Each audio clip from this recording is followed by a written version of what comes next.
Underground Spotlight in the building today, man. Hey, and the guests we have truly don't need no introduction, but still gonna let TJ Prodigy talk to the people for a minute. What's up? How y'all doing? It's TJ Prodigy. My real name Trevor. I'm just happy to be on the show. Appreciate it. All right, so we're gonna dive right in, man. How did it even come about? You know, you taking this comic route, like. I think 2016, 2017. That's when Dub Smash.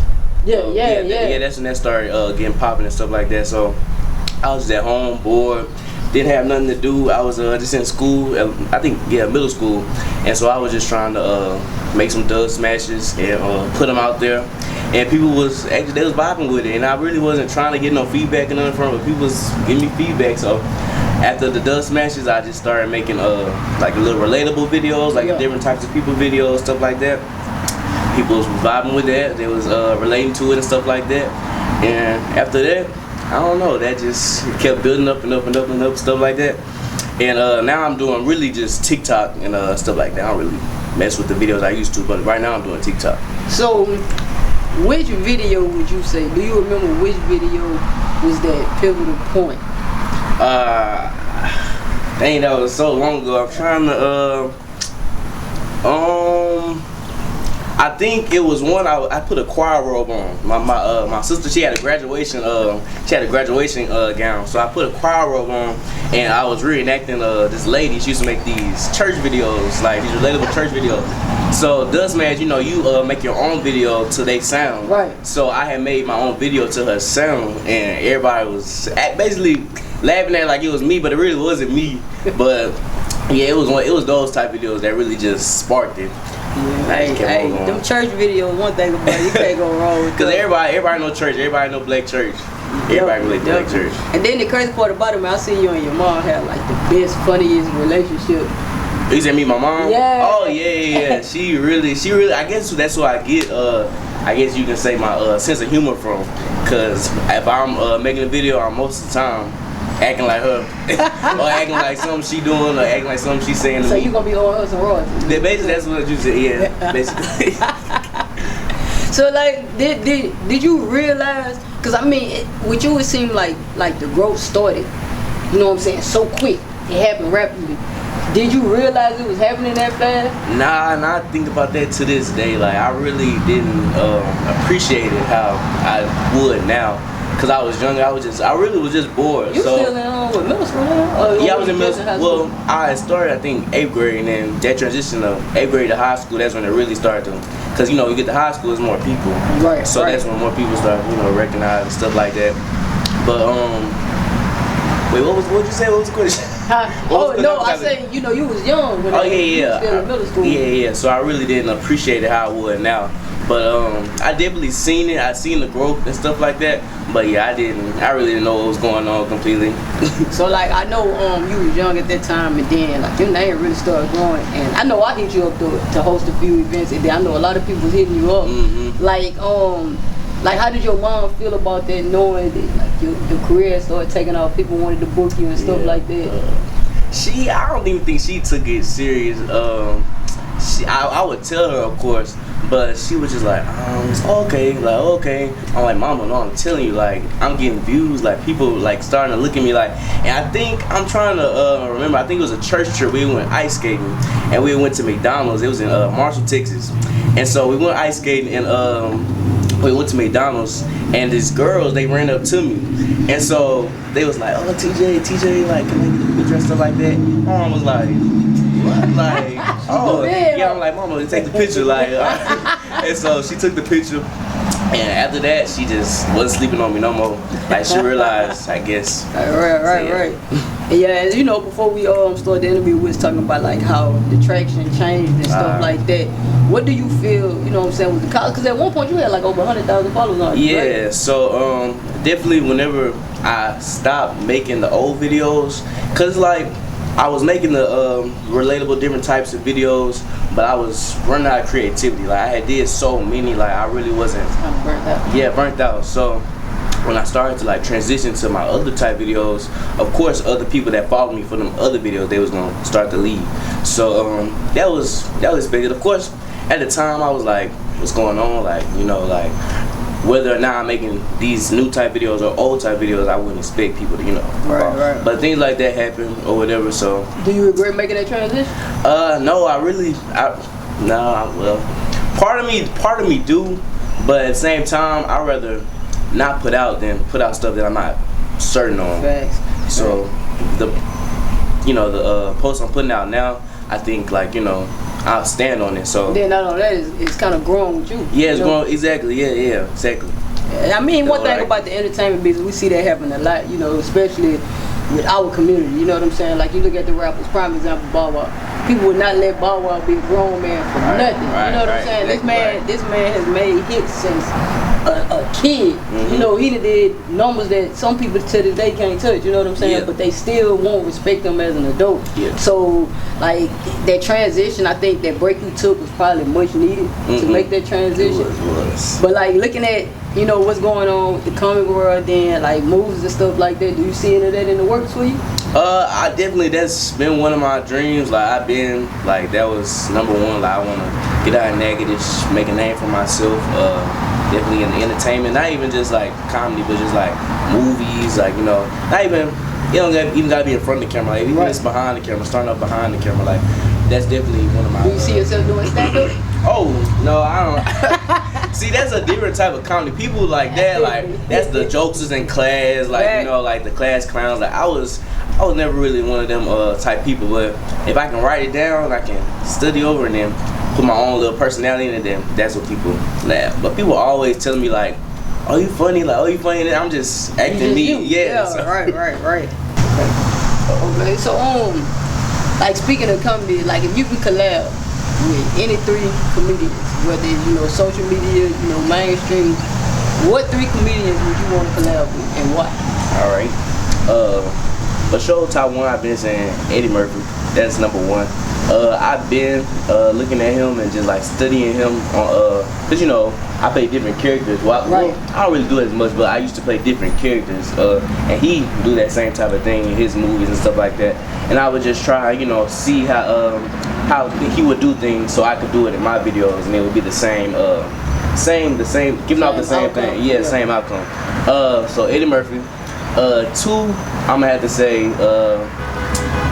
Desi Banks. You know Desi Banks on Instagram? Desi Banks for sure. I feel like, I don't know, he just funny. He be giving we can relatable. Really relate to yeah, he be giving relatable stuff, so I wouldn't mind collabing with him. Three, I'm trying to think. Three. That's just that woman I was telling you about to begin with, the church lady. Churchville. You probably don't know her, but her name Lexi Television. So she was a comedian? She do YouTube, like comedian, and like she would do just different type of church stuff or whatever, like black people versus white people type of stuff like that. So definitely her, and yeah, that's it. Eddie Murphy, Desi Banks, and Lexi TV. I see all that tangible. I see that within your reach. You know, definitely. So like speaking of Eddie Murphy and his role, do you think you at the level where, say right now, if Universal or some mainstream company came to you and wanted to do a movie, and they needed you to play 3-4 different characters, you think you had that capacity? Most definitely. And I ain't trying to say that or nothing like that, but people tell me I got different personalities already. Like I don't know if it's my zodiac or what, but people always tell me like, what's your sign? Gemini. Oh. Hey, but we don't see the other side of it. You know, Gemini's normally have a side all the way over here. You talking like the negative? Yeah, I really don't get that negative side out of me like that. But just I guess different situations, people say I react differently. So yeah. So like you know, have you had any negative feedback throughout your career, like negative comments? Cause I've never seen it. But you know, with the amount of followers you've had and the amount of years you've been doing this, like, have you had to deal with any of the negative feedback? To be honest, for the most part, no. Like to begin with, it was love, support. Like, you know what I'm saying? Still is love and support. But last October, I came out on Instagram. Right. And so I already knew that was gonna be like ground shaking. Like I knew it was gonna cause some, you know, change or whatever. But it took me like about a year to really figure out if I really wanted to or if I didn't want to. Cause you know, you don't have to post. Yeah, you don't have to put yourself out there. Like as long as like my mom and them knew, you know what I'm saying? Like that was really all that mattered to me. But I'm like, dang, these people been riding with me for, I don't know, years. I can't even count. I don't even know how long. So it's like I feel like I owed that to them, like, you know what I'm saying? And I feel like I really wasn't being my true self whenever I was making videos, putting out videos. And honestly, looking back, I think I did the videos to like stray away. To stray away from that part of me or whatever. So that wasn't good. So whenever I made that post, whenever I let everybody know, I was just like, well, guess I'm putting me on the table. Either they gonna take it or leave it. They gonna stay or they gonna go. I remember when you made that post. Like when you made that post, did you sit there and wait and see what the comments was gonna be? Or did you kind of run from them for a while? Like, man, I don't really want to know how people gonna take it. Let me tell you. So it was October 30th. It was right Halloween. It was Halloween night. Me and my friends, we went to Houston. Yeah, it was Houston. We went to Houston and we was in the club actually. And so I had been saying, I'm like, I'm gonna post it, y'all. I'm gonna post it this weekend. I'm gonna do it. So they was like, basically they was thinking I was gonna do it, but they really wasn't. They wasn't sure. Cause that's really how I am. I go back and forth. I'm like, sure. But I said I was gonna do it. And so we was in the club or whatever, and we lit or whatever, hit 12. And so I said that I was gonna do it the day after Halloween or whatever. So my best friend, she's like, TJ, it's 12, it's 12. I'm like, nah. She did hit you in the club. Yeah, she hit me in the club, and so she grabbed my phone, and so I had the post saved, like the caption saved and everything like that. So she grabbed my phone, and so she posted it. Right. And so I was trying to get my phone back. I'm like, no, like I want to be able to see, I want to be able to know. She's like, no, don't worry about it. Like it's over. Let it go. Yeah. So we partied that whole night. I think I don't even know. I didn't even look at my phone the rest of the night. And so that morning, woke up, buku It was messages. at the top of the news, I can tell you that.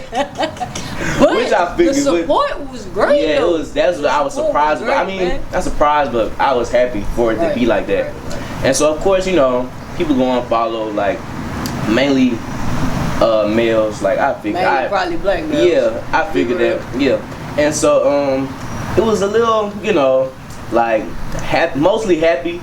But also, it's still that little part is like, dang, like really, like this part of me. We still got work to do. Exactly. We still got work to do. So, yeah, mainly I was just happy about all the support.